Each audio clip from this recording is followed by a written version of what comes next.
Jadi sebentar lagi Hari Guru, ya, tanggal 25 November itu sebagai Hari PGRI.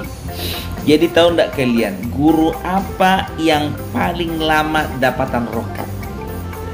Jawabannya guru mata pelajaran sejarah. Kenapa demikian? Karena dia tidak pernah bisa move on dari masa lalu. Dia tidak bisa melupakan mantan-mantannya untuk mencari sesuatu atau seseorang yang lebih baik untuk masa depannya. Dan satu hal lagi yang menjadi sebaliknya, ya.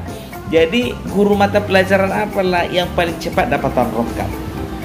Jawabannya guru biologi. Kenapa? Kalau sudah masuk materi reproduksi dan perkembangbiakan, bawaannya selalu ingin praktek, selalu ingin praktek. Jadi saking gak tahannya dan sudah mengotaki, lebih bagus kawin daripada berbuat dosa. Dan satu lagi, ya, kira-kira guru apa yang paling banyak masuk surga nantinya? Kalau jawaban kalian guru agama, itu salah besar. Kenapa? Karena guru yang paling banyak masuk surga itu guru matematika, guru kimia, dan guru fisika. Kenapa? Karena mereka mampu membuat anak-anak murid dan juga orang tua murid mereka mendekat kepada Tuhan.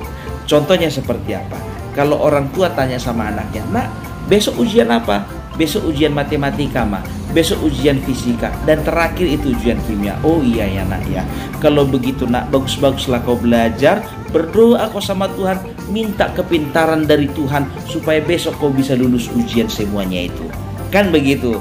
Jadi orang tua dan anak sama-sama berharap kepada Tuhan yang Maha Kuasa. Tapi kalau ulangan agama, ya, orang tua akan tanya, "Nak, besok ulangan apa?" "Besok ulangan agama, Mak." "Ah, gampangnya itu. Kan udah dipelajari di sekolah minggu." Selamat Hari Guru.